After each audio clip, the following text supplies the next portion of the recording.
commencer, laissez-moi donner quelques mots, enfin, même Anna Longoni, quand même, elle a sa réputation internationale, mais pour vous donner juste deux détails, donc elle est écrivain, chercheuse du CONICET, aussi professeure à l'Université de Buenos Aires.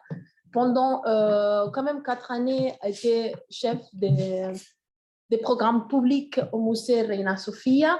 Elle est la personne incontournable, non, pour travailler sur les rapports entre la politique en Amérique latine et surtout en Argentine, hein, surtout avec un travail et une générosité sur la publication de l'archive et la création des archives. Hein. Par exemple, Anna a fait plusieurs livres où elle met des analyses, mais aussi de mettre à disposition les documents. Elle a été participe de la création d'un archive de la gauche, CEDINSI, où j'étais là à Buenos Aires. Donc vraiment, c'est pas seulement sa connaissance détaillée, mais c'est aussi son travail de mettre en disposition, de sauver toutes ces archives et de mettre les archives en ligne. Et elle fait partie de la Red de Conceptualismo del Sur, que c'est un réseau, je sais pas quand a commencé, en 2007. En 2007, qui a commencé à penser transnationalement à partir de l'art conceptuel, mais au-delà, les pratiques des arts et activisme. Et ils ont fait quand même collectivement, et ça c'est aussi intéressant, plusieurs expositions. Elle vient nous parler d'un projet collectif qui va s'ouvrir au musée Reina Sofia dans quelques semaines. Donc, elle est ici et elle va rentrer à Madrid pour mettre en place cette exposition. Mais bon, elle a une longue publication sur les rapports art et politique en Argentine, vous pouvez voir là. Mais on tenait vraiment à qu'elle nous parle aussi de cette dimension collective du travail de recherche, du travail du commissariat, à travers des dernières recherches et dernières images qui vont se voir très bientôt à Madrid et qu'on vous invite de visiter. Merci beaucoup, Ana, vraiment, merci. Muchas gracias, Paula y Sonia, por la generosa invitación y por la disposición también a facilitar mi venida a Grenoble y también la traducción desde el español de esta presentación, que aunque la haga a título individual, es una presentación que da cuenta de un trabajo colectivo, un trabajo de mucha gente, y que por su densidad, por su longitud, por su complejidad, obviamente lo que voy a poder presentar aquí hoy es digamos, son fragmentos, son algunas ideas, es un poco la cocina, la preparación y algunos dilemas y problemas que plantea este trabajo colectivo, colaborativo, de investigación, de curaduría, que llevamos ya 5 años, casi 6, desde la Red Conceptualismos del Sur.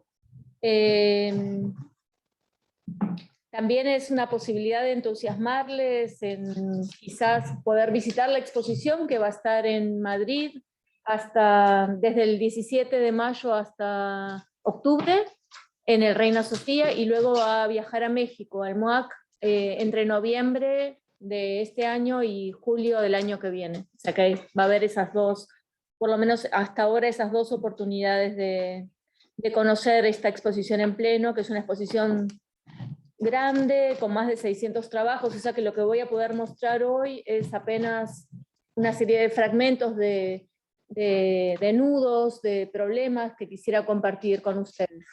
¿Vamos bien hasta ahí con la traducción? ¿Sí? Vale. Bueno, querría empezar contándoles muy brevemente qué es la Red Conceptualismos del Sur.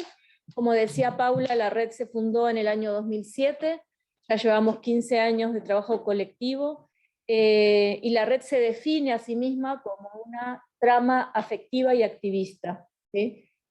No tanto como una red o como un conglomerado, como una plataforma, sino como esa trama que parte de una serie de lazos político-afectivos para tomar posición en una serie de disputas, de luchas epistemológicas, artísticas y políticas del tiempo presente. Esa es un poco la definición a la que hemos arribado después de muchas deliberaciones en común. Cuando fundamos la red en el 2007 éramos apenas 4 integrantes, 2 argentines y 2 peruanos. En el 2008 ya la red había un año después crecido exponencialmente, y ya en el 2016 era muchísimo más grande. Hoy somos alrededor de 50 investigadores, artistas y activistas repartidos en buena parte de América Latina y algunos de ellos situados en Europa. Este es el lema con el que nos reunimos al cumplir 10 años de la red en Buenos Aires: saberes insumisos, ecologías de la acción, futuros emergentes. Y esta fue en la terraza de la casa en Buenos Aires de Mabel Tapia. Fue la acción Picos Rojos que hicimos desde la red como toma de posición frente a la criminalización de la protesta en Nicaragua, en esos mismos días en que nos estábamos reuniendo en Buenos Aires. Fue un llamado a marcar el cuerpo apenas con rouge, con lápiz labios rojos, como un modo colectivo también de sentar una marca, una posición ante lo que estaba ocurriendo en Managua en esos mismos días.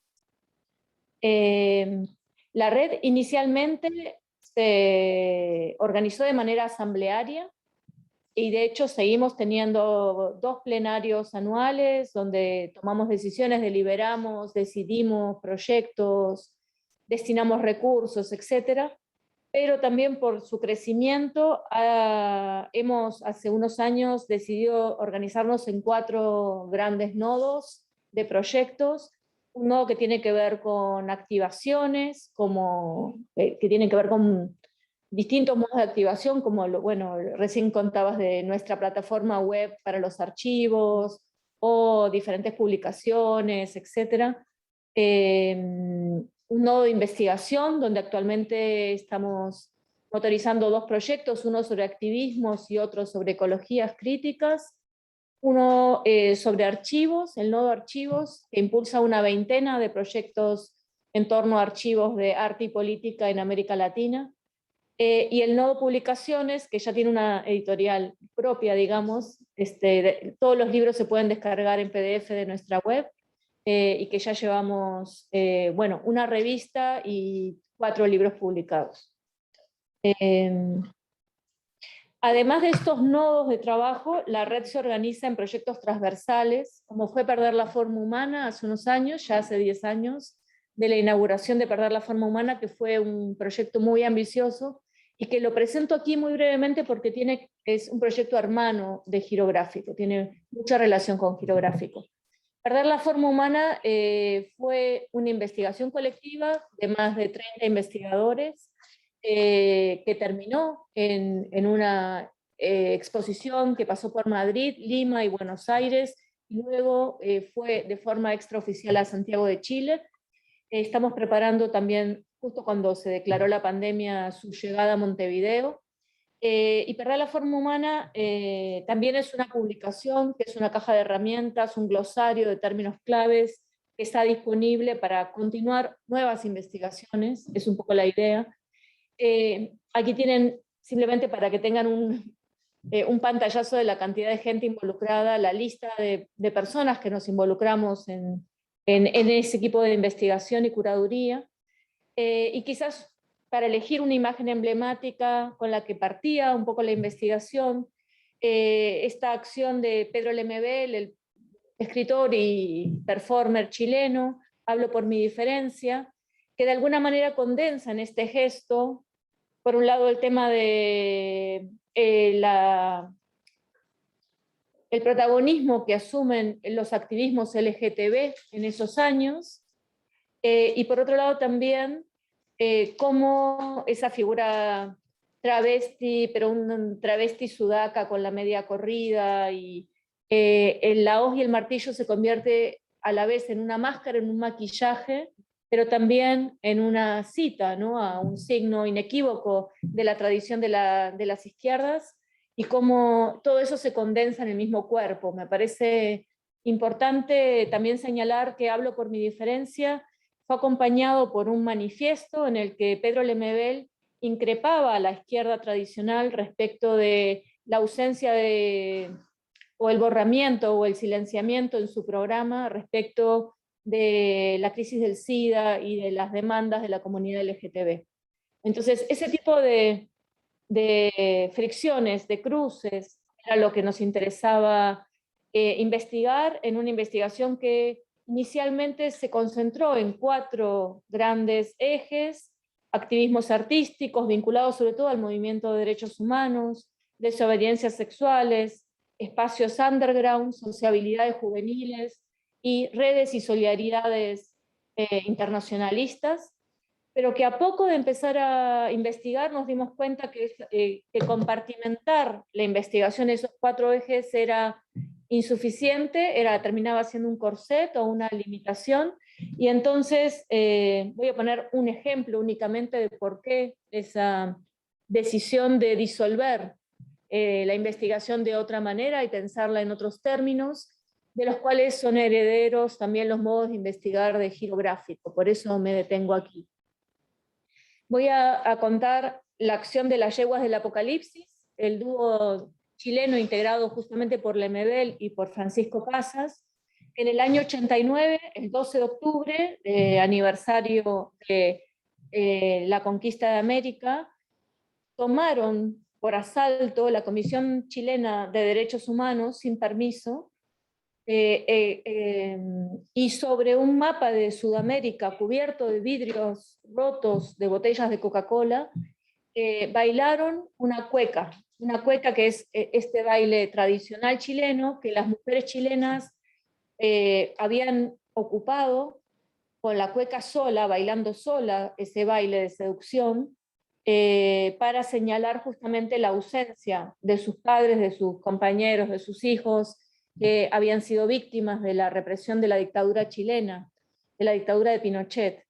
Y ellos, en cambio, deciden bailar una cueca maricona, una cueca fleta, sobre los vidrios y descalzos. Lo que por supuesto ocurrió, como estaba evidentemente implícito en la propuesta, es que se cortaron los pies y los flujos sanguíneos empezaron a manchar el mapa de América y también a exponerlos a un contagio en plena crisis del SIDA, ¿no? Entonces, lo que quedó allí es ese mapa señalando la matanza, la masacre que estaba aconteciendo en América Latina en ese momento, pero también un señalamiento hacia los movimientos de derechos humanos respecto de esa otra crisis que estaba aconteciendo en ese momento, frente a la cual no había ningún tipo de toma de posición, ¿sí? Entonces, este tipo de acciones que podrían entrar dentro de activismos artísticos, pero también claramente podrían ser parte de los activismos de la disidencia sexual, nos interpeló respecto de cómo era necesario pensar en otros términos la investigación, y fue allí. ¿Estoy yendo muy rápido para la traducción o va bien? Sí. Y fue allí que empezamos a...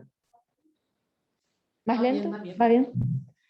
A pensar en términos de relaciones, ¿sí? De relaciones entre casos, entre prácticas, entre experiencias, relaciones de confrontación, de contagio, de contaminación, de afinidad, pero también de genealogías, ¿no? Prácticas que se van replicando, retomando, reformulando en otros contextos, en otros lugares. Entonces fue a partir de esta nuevo giro, nuevo planteamiento de la investigación, que llegamos, por ejemplo, a este diagrama que lo diseñó André Mezquita, igual que el diagrama que les voy a mostrar enseguida de giro gráfico, en el que intentamos, a partir de una línea de tiempo que empieza con el golpe de Estado en Chile, 1973, y termina con el alzamiento zapatista, 1994, en México, esos 21 años que habían sido muy poco explorados hasta ese momento en términos de cruces entre arte y política, y que nos interesaba pensar entonces relaciones entre movimientos políticos, activistas, pero también entre prácticas artísticas, prácticas artístico-políticas muy variadas, en un mapa que no quiso ser nunca panorámico ni exhaustivo, sino más bien marcar y poner en conexión la multitud de casos que estábamos investigando en ese momento, ¿no? A sabiendas, siendo muy conscientes de la cantidad también de huecos, de blancos y de cuestiones aún inexploradas, ¿no?, que planteaba esta investigación. Bueno, quise hacer esa rápida recapitulación para llegar a Giro Gráfico, que van a ver que retoma mucho de los modos de trabajo, de los modos de hacer, de Perder la forma humana. El motor inicial del que partimos en nuestra investigación, que ya lleva, como les dije, casi 6 años de trabajo, tenía que ver con pensar las formas de acción gráfica callejera, pero entendiendo lo gráfico en un sentido expandido o más bien estallado, más bien explotado, que incluye iniciativas muy variadas que van desde el bordado colectivo hasta el trabajo cartográfico, y que nos interesaba mucho indagar en el tiempo presente, ¿no? Empezamos esta investigación hace casi 6 años, el presente no ha dejado de mutar de una manera vertiginosa y tremenda en los últimos años. Ya no es el mismo presente aquel con el que arrancamos hace 6 años, pero digamos que aquí las referencias a ciertas genealogías históricas que van desde los años 60 en adelante, alimentan esta noción de cómo el tiempo presente abreva, se alimenta, se conecta con esas prácticas que vienen de atrás, las retoman, las reformulan, dialogan con ellas, a veces en fricción, sobre todo porque nos interesa mucho pensar en una temporalidad dislocada, una temporalidad que nunca es lineal, sino que donde el pasado viene del futuro, ¿no?, donde hay una alteración del arco temporal que afecta cualquier posibilidad de una narrativa lineal. Ahora voy a intentar avanzar sobre esa idea, ¿no? Y en ese sentido tomamos la noción de giro, de turn, no tanto como desvío o como desviación, sino más bien como revuelta, ¿no? La idea de dar vuelta como rebelión y como inversión de lo dado, ¿no? En ese sentido tomamos la palabra giro gráfico.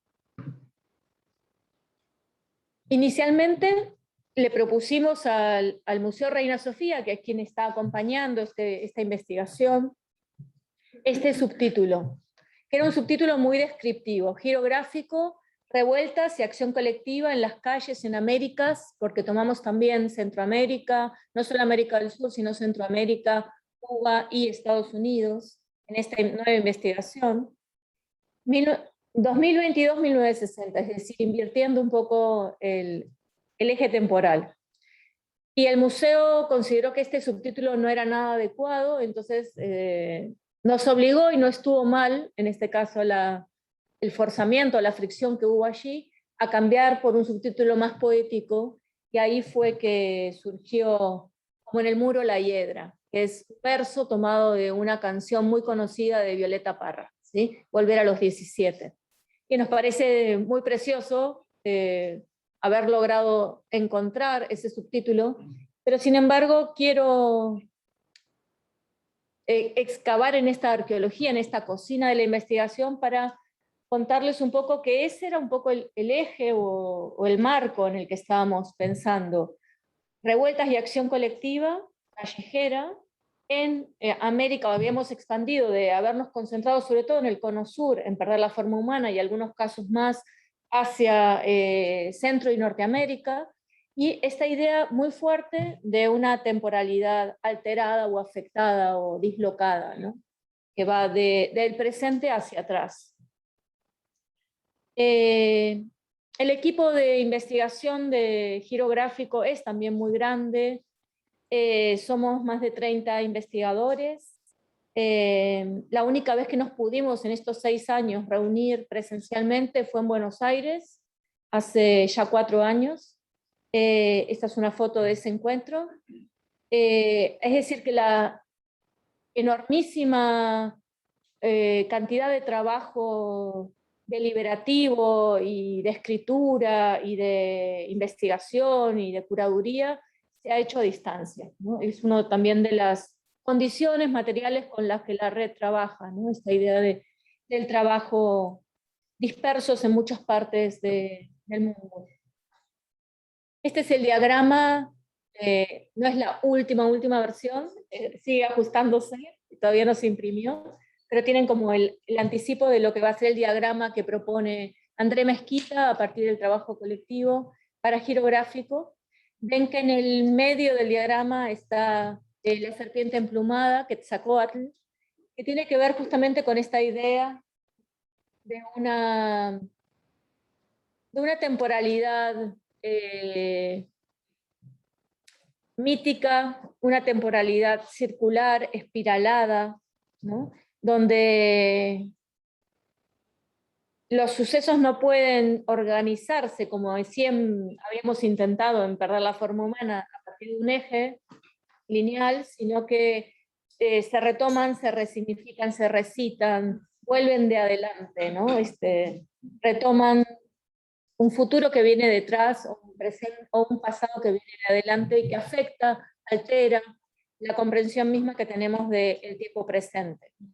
Eso es un poco el punto de partida que tomamos.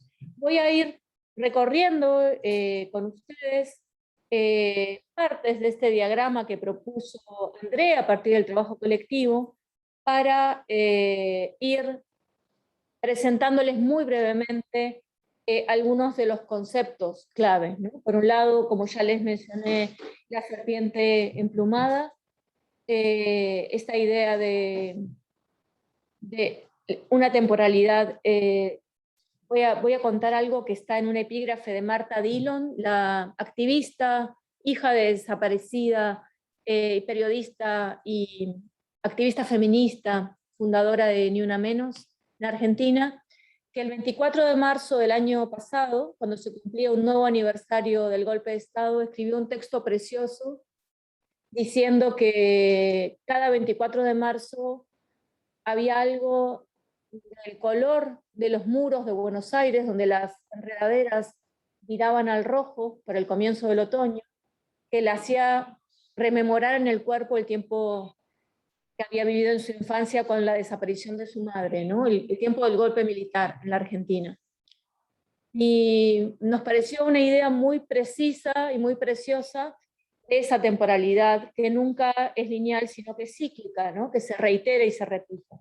Entonces pusimos ese epígrafe también en nuestro diagrama respecto de esas enredaderas que viran al rojo. Tenemos esta preciosa ventana además con el afuera, ¿no? Con los colores de las estaciones que van cambiando y que nos recuerdan que el tiempo no va en un solo sentido, sino que vuelve, ¿no? Y por otro lado están marcados en el diagrama conexiones de nuevo entre distintos conceptos, casos y conceptos y formas de relación que se enredan, ¿no? Con este tiempo espiralado. El primer concepto que propusimos es justamente el que le da nombre a la exposición, que es girográfico, ¿no?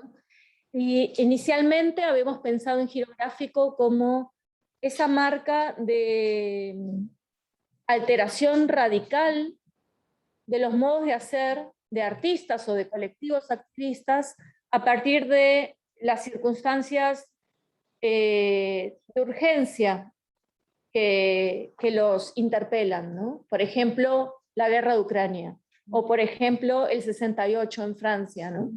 Quizás un ejemplo como el de Julio Leparc, seguramente muchos de ustedes lo conocen por su obra cinética, ¿no?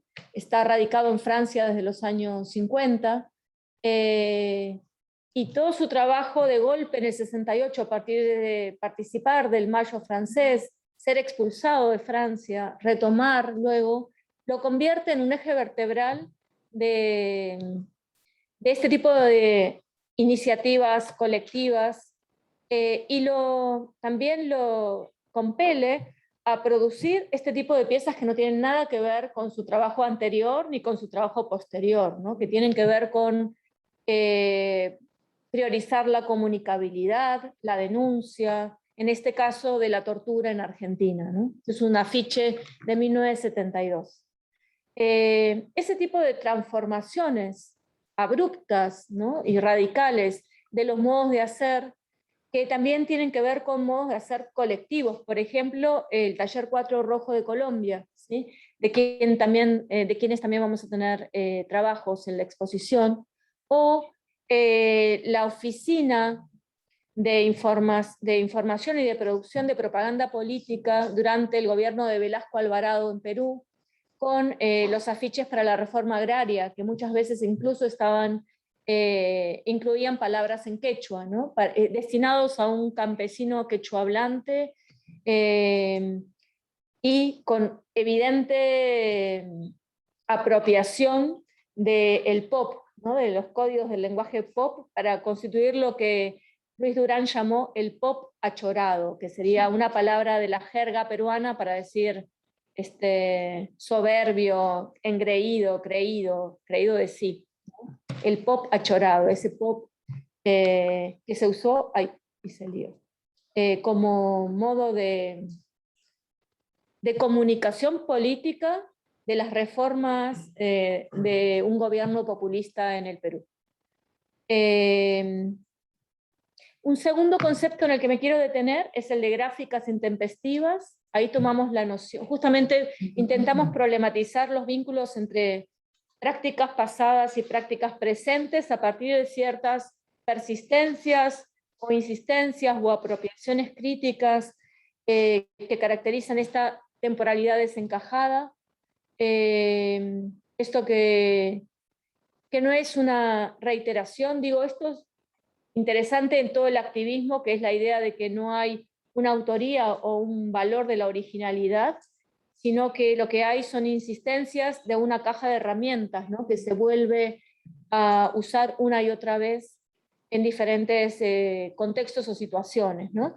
Y dentro de gráficas intempestivas, por ejemplo, abrimos la exposición con la obra Violencia de Juan Carlos Romero, una obra bien conocida de 1973, en la que él empieza a usar dentro del lenguaje artístico, ya lo venía usando como militante sindical, pero lo empieza a usar dentro del lenguaje artístico, los afiches impresos en tipos móviles, ¿no? Fue su primer intervención artística con este lenguaje, que luego siguió usando el resto de su vida, en este caso empapelando un espacio artístico, el CAIC, con la palabra violencia y una serie de materiales, informaciones, referencias bibliográficas respecto de la legitimidad de la violencia como respuesta a la violencia del sistema, ¿no?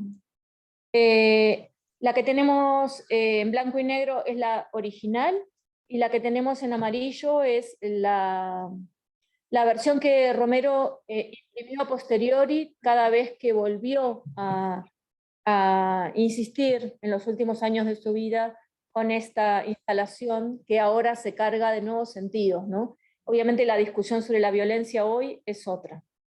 Y nos interesaba, ponerlo en relación con el trabajo de un colectivo de colectivos.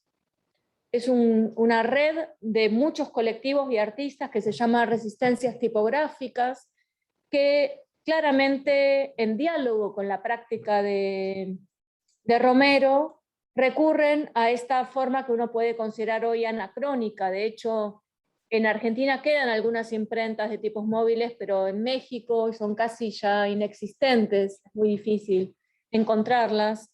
Este uso, si se quiere, de una técnica anacrónica para esta suerte de persistencia de un modo de hacer, ¿no? En este caso, uno de los trabajos de resistencias tipográficas del Escuadrón Guillemet, y aquí tenemos una pared empapelada de afiches, donde hay afiches de la Red Conceptualismo del Sur y de diferentes trabajos de resistencias tipográficas que hicimos durante el encuentro de los 10 años de la red en Buenos Aires, ¿no?, en Corrientes y Montevideo, en pleno centro de Buenos Aires. Esa zona también tiene que ver con el trabajo de varios artistas cubanos que toman la gráfica revolucionaria de los 60, 70 en Cuba para retomarla con un distanciamiento crítico respecto del curso de la revolución hoy, ¿no? Cómo se puede tomar esa matriz, esa forma, tanto en Cuba como en Nicaragua, lo vamos a ver enseguida con Nicaragua también, para hacer un señalamiento crítico respecto del curso represivo y autoritario que han tenido estos procesos revolucionarios, ¿no? En este caso concreto les estoy mostrando un afiche de Rainer Leiva Novo, que toma una consigna para la calle, una especie de señalamiento de salir a ocupar las calles vedadas por el sistema represivo en Cuba, en un momento en que a los artistas les censuraron y prohibieron hacer cualquier tipo de exposición, y entonces que lo único que parecía que podían hacer era organizar un juego de béisbol, ¿no? Entonces, esta cita de, bueno, para la calle es una expresión del juego de béisbol, de la pelota que se va fuera del campo, pero también es un señalamiento respecto de a dónde tenemos que ir ahora, ¿no? Si el mundo del arte está obturado, está vedado, lo que nos queda es salir a la calle. Y el afiche de Mariana Chiesa, que toma la foto de un fotoperiodista en Chile durante la rebelión de 2019, esta confrontación, ¿no?, entre jóvenes feministas con los carabineros, ¿no? Y a la vez retoma esta consigna del CADA, ¿no?, la de no más represión, no más dictadura, no más persecución al pueblo mapuche, esa consigna abierta que se completa con diferentes enunciados para generar un frente común, ¿no? Y me parece que la insistencia de ese no más, que hoy vuelve a resurgir en las calles chilenas, igual que la canción de Violeta Parra, ¿no? Como en el muro La Hiedra, dan cuenta de esa suerte de tiempo espiralado, tiempo que parece de golpe silente, obturado, clausurado, y de golpe resurge con nuevos bríos, ¿no?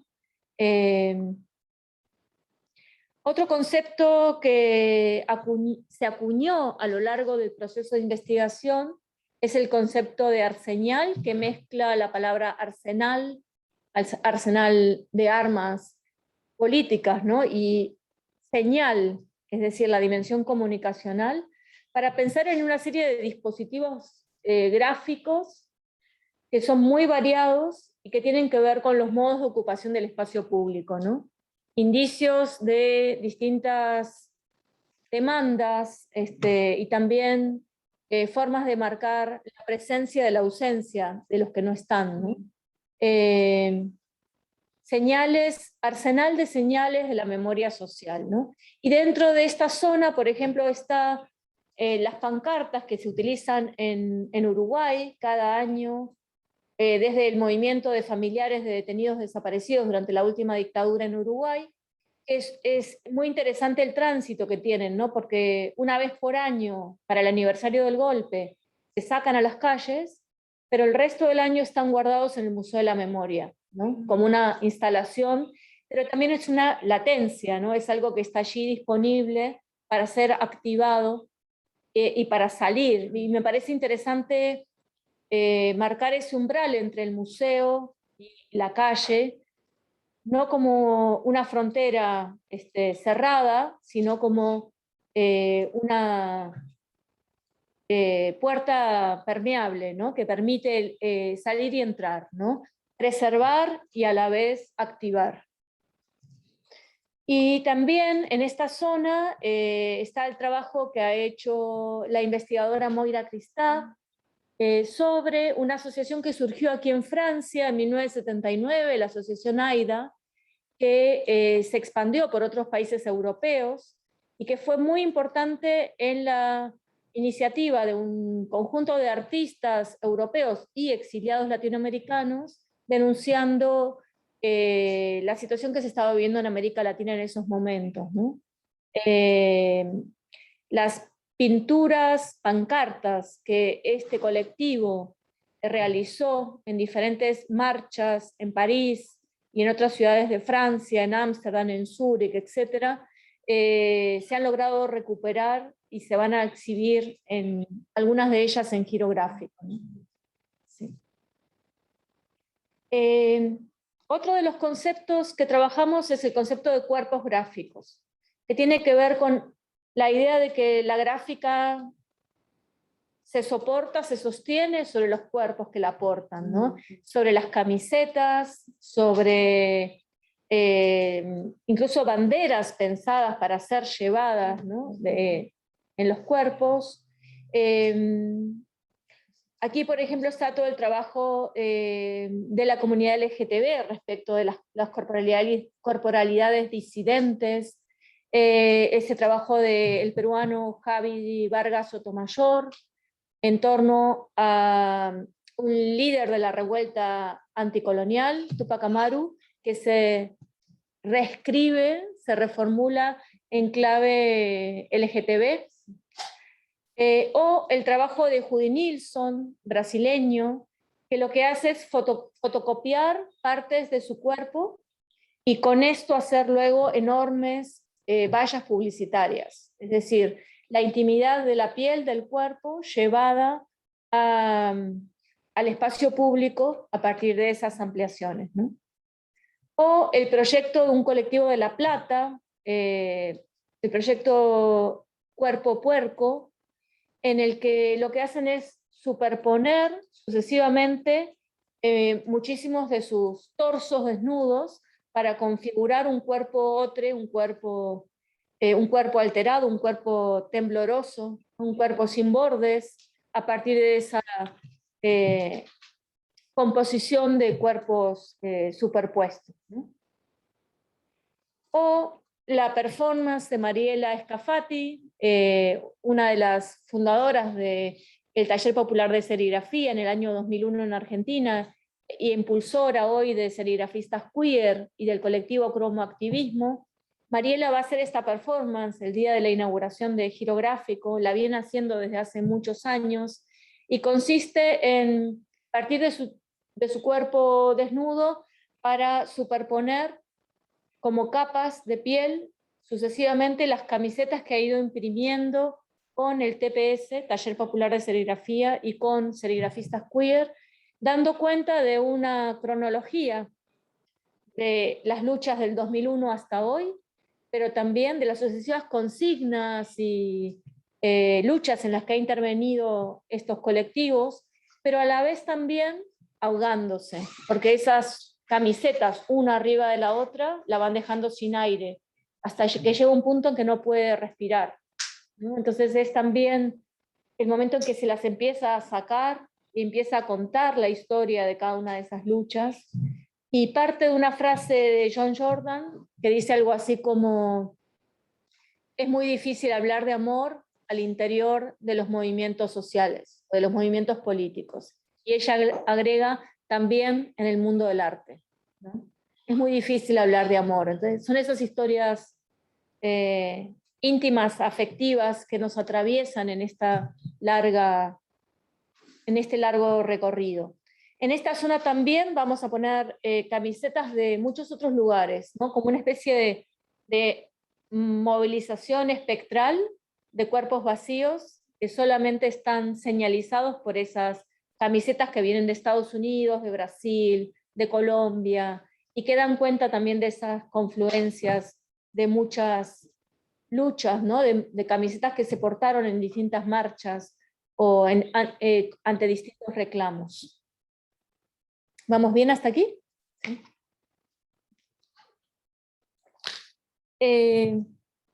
Otro concepto que también surgió de la investigación, pero sobre todo de escuchar cómo los propios colectivos activistas se piensan a sí mismos, es el concepto pasafronteras, que es un concepto que un colectivo de mujeres migrantes, paraguayas y bolivianas, radicadas en Buenos Aires, utilizan para pensar en esos contrabandos de hormiga, ¿no? En esas idas y vueltas, en esos saberes respecto de cómo sobrevivir a las fronteras que portan los cuerpos migrantes.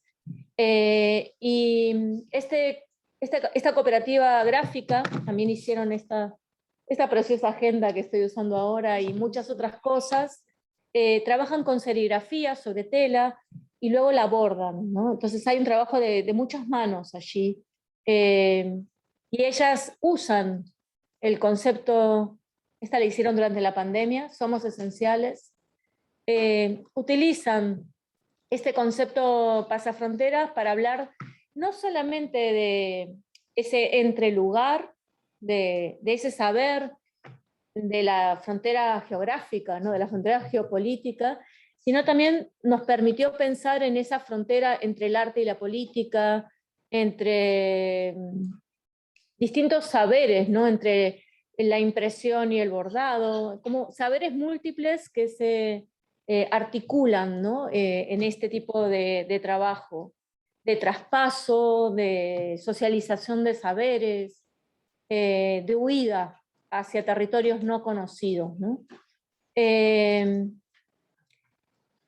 Otro concepto en el que trabajamos es el de territorios insumisos, que tienen que ver con modos de resistencia anticolonial y de articulación de comunidades, sobre todo comunidades campesinas y comunidades indígenas, de insumisión, y también de pensar en cómo habitar esos territorios en tanto hogar a partir de fundarse en una lengua común.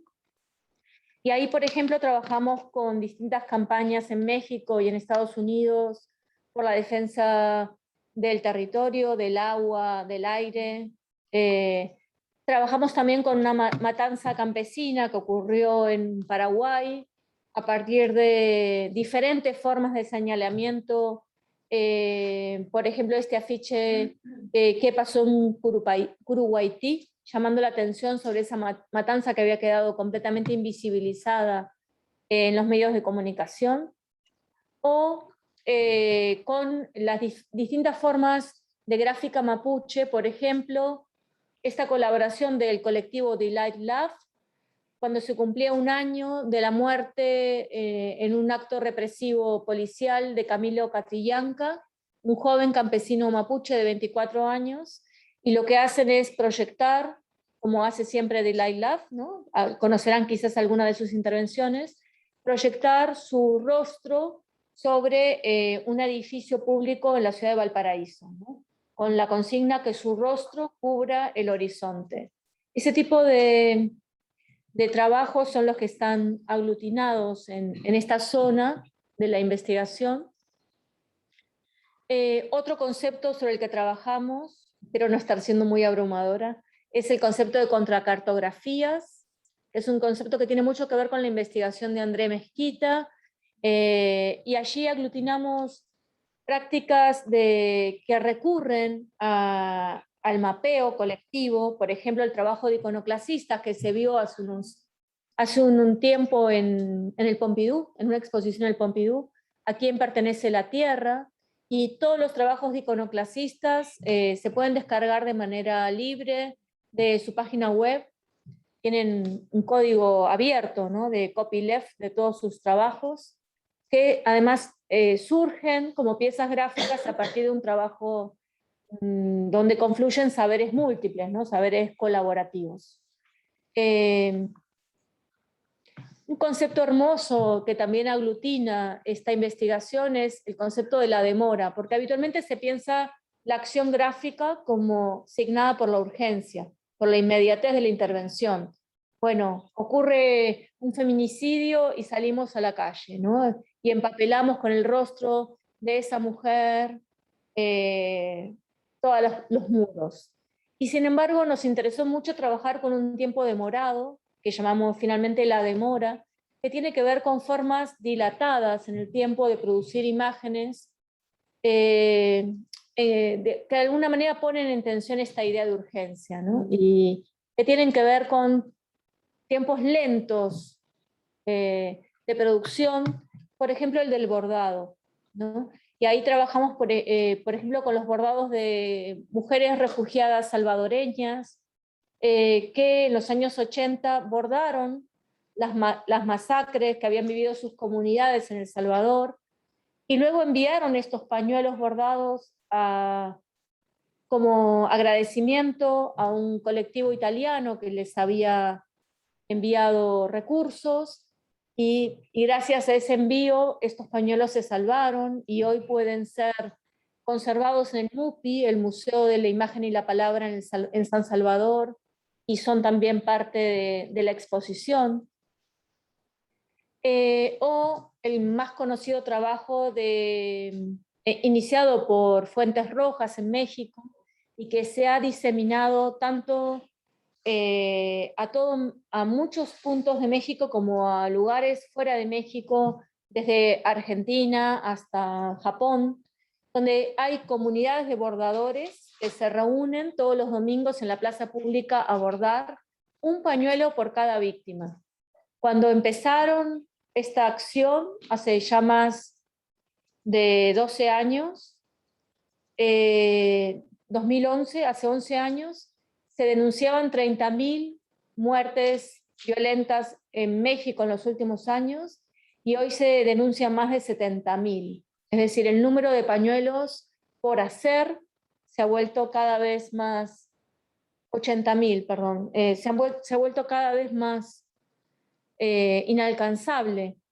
Y sin embargo, esta acción de a varias manos bordar un pañuelo reponiendo el nombre, la fecha, las circunstancias de cada una de esas muertes, y luego configurando frágiles muros en manifestaciones o en las propias plazas con estos pañuelos conectados entre sí, habla de una memoria frágil, vulnerable, pero también insistente, ¿no? en esa ocupación del espacio público. Este es un precioso también bordado colectivo del colectivo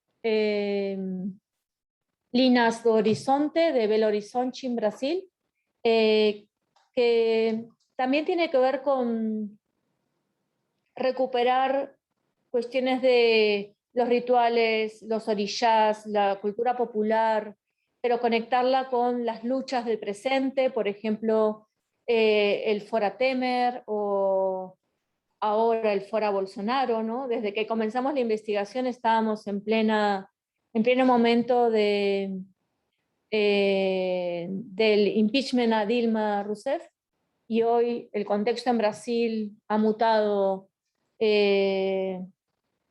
vertiginosamente a un gobierno de ultraderecha.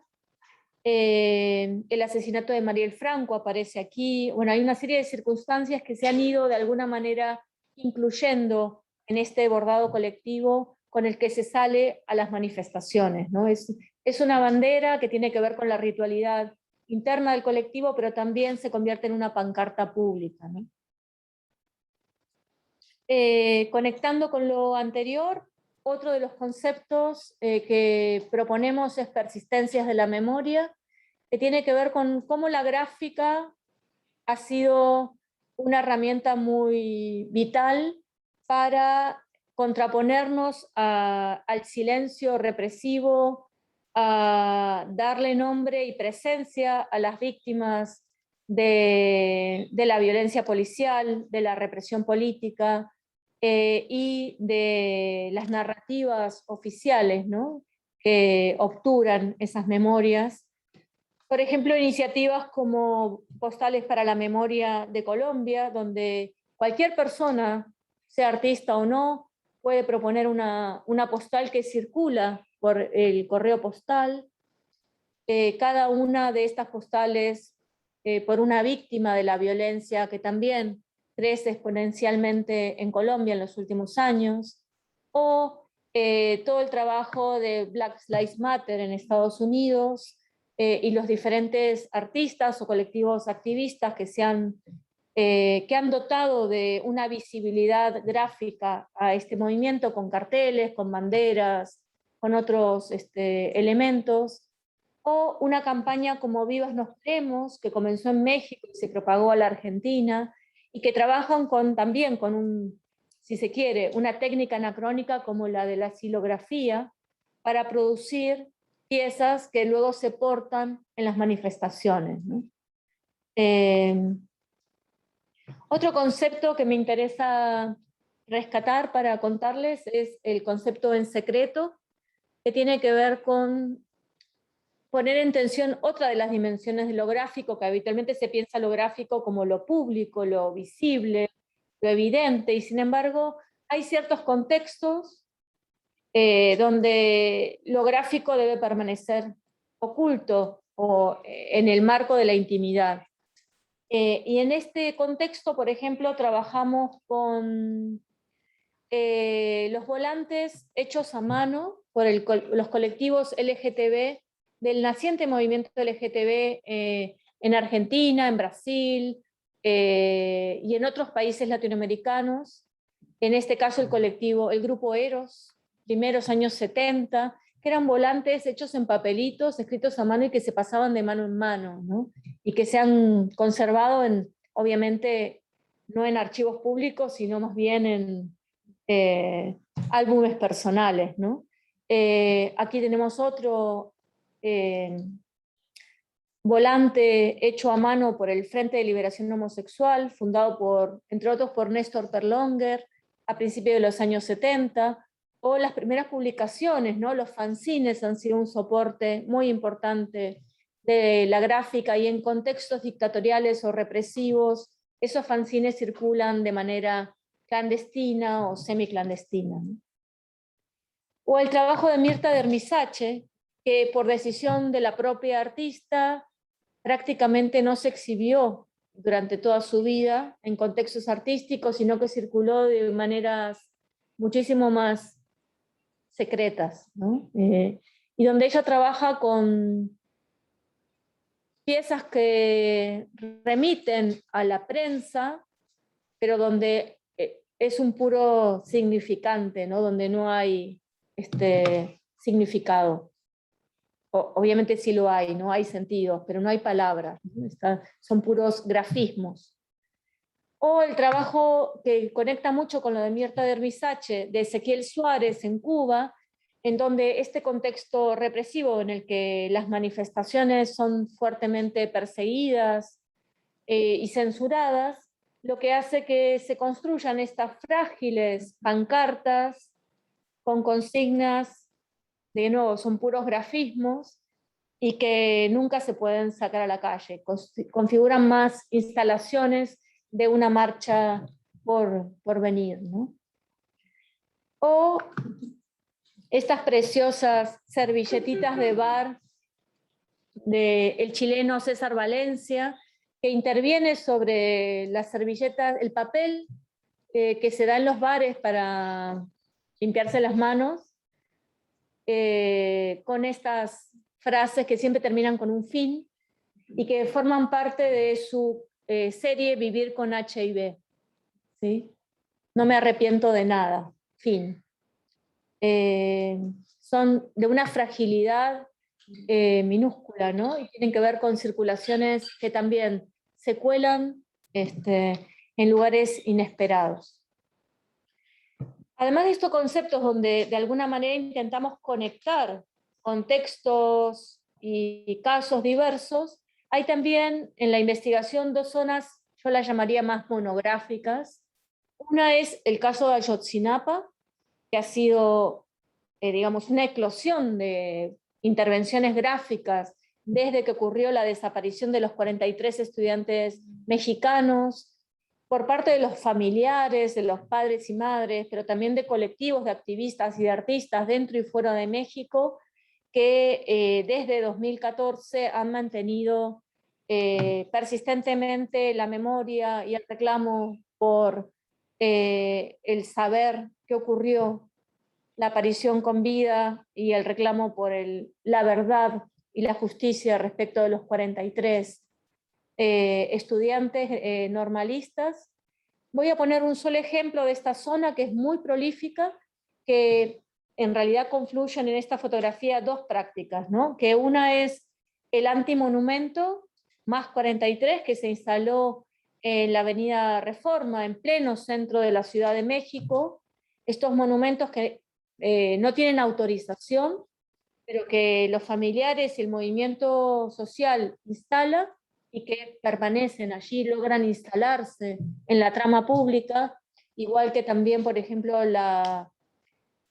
rebautizar los nombres de las calles o las estaciones de metro u otras formas de, digamos, de disputar la trama urbana desde esas señalizaciones institucionales que se ponen en disputa.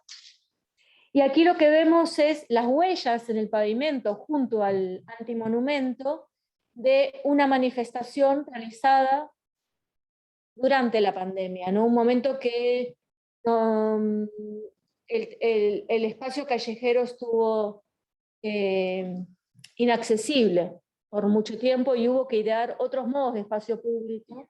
Creo que es un tema todavía a pensar y a sentir respecto de cómo se ha transfigurado la calle y las formas de ocupación callejera a partir de la pandemia, ¿no? Y en qué nuevas situaciones estamos hoy, ¿no? Y la otra zona monográfica, además de Ayotzinapa, es Nicaragua, ¿sí? Aquí Nicaragua, que partiendo de la Revolución Sandinista, 1979, para llegar a la fuerte represión que se está viviendo en las calles en los últimos años, al día de hoy, ha sido muy difícil sacar de Nicaragua este material. Ha sido uno de los temas más complicados por el riesgo que las personas que prestan este material viven, ¿no? Realmente ha sido una zona muy delicada de este proceso, ¿no? Como lograr instalar este repertorio, esta línea de tiempo que marca, por ejemplo, el paso de las convocatorias internacionalistas, las brigadas muralistas y toda la gráfica, por ejemplo, de Rini Templeton, ¿no? En los años 70, a la situación de manifestaciones estudiantiles, juveniles y de familiares de víctimas que ocupan muy riesgosamente la calle y que muchos de ellos han terminado en la cárcel hoy en Nicaragua, ¿no? Entonces es una zona de una intensidad muy grande y que nos coloca ante también la peligrosidad que estos materiales portan, ¿no? Para quienes los narren, ¿no? Y los exhiban. Sobre todo pienso en las personas de Nicaragua que han mostrado, que han conservado y se han involucrado en este compromiso. Y bueno, para ir terminando, supongo que estamos en tiempo. Para ir cerrando, voy a dejar como tres o cuatro problemas o dilemas o cuestiones que me gustaría como mostrar de este panorama tan rápido que he hecho. El primero tiene que ver con los límites de la institución, ¿no? Y voy a poner un caso muy concreto. Recién les contaba sobre la discusión respecto del subtítulo de la exposición, pero ha habido muchas, obviamente, negociaciones, tensiones, límites que la institución museo ha puesto a este colectivo de investigación activista respecto de qué se puede hacer o no se puede hacer en una exposición museal, ¿no? Entonces es también la posibilidad de usar el museo como espacio público, como foro, como lugar de resonancia y de amplificación y de conexión de esta investigación y de poner en relación prácticas que habitualmente no se piensan juntas, pero también es con qué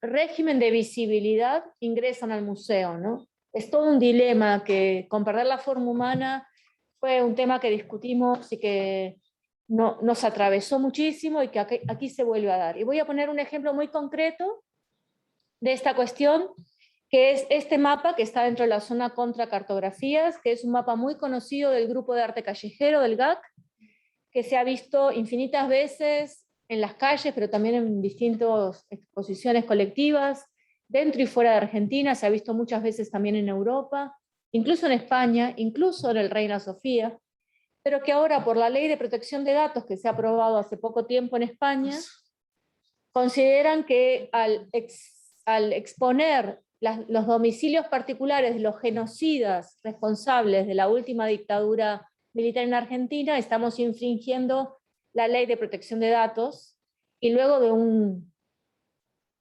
debate muy encendido y largo, se llegó al punto en que el mapa se va a exhibir, pero tachado. Entonces, digo, son genocidas que en su mayor parte están muertos o están presos.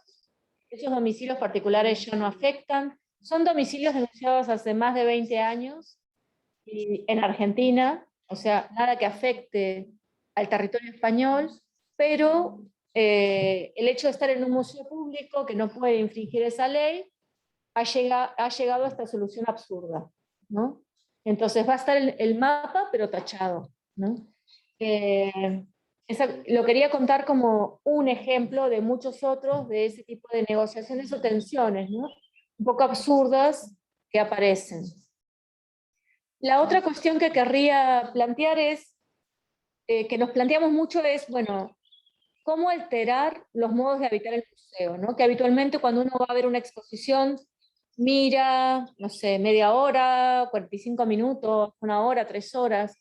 ¿Qué otros modos de habitar el museo se pueden instalar allí? Y entonces probamos algo que llamamos habitáculos, que no sabemos si va a funcionar o no. Y básicamente hay dos zonas más experimentales en cuanto a los modos de habitar el museo. Una se llama Ágora del Presente y es una zona asamblearia con, digamos, un mobiliario que permite una forma de asamblea que no sabemos si se va a ocupar o no se va a ocupar. Ya veremos si logramos ocuparla de maneras más, digamos, no vacías o no retóricas, sino efectivas.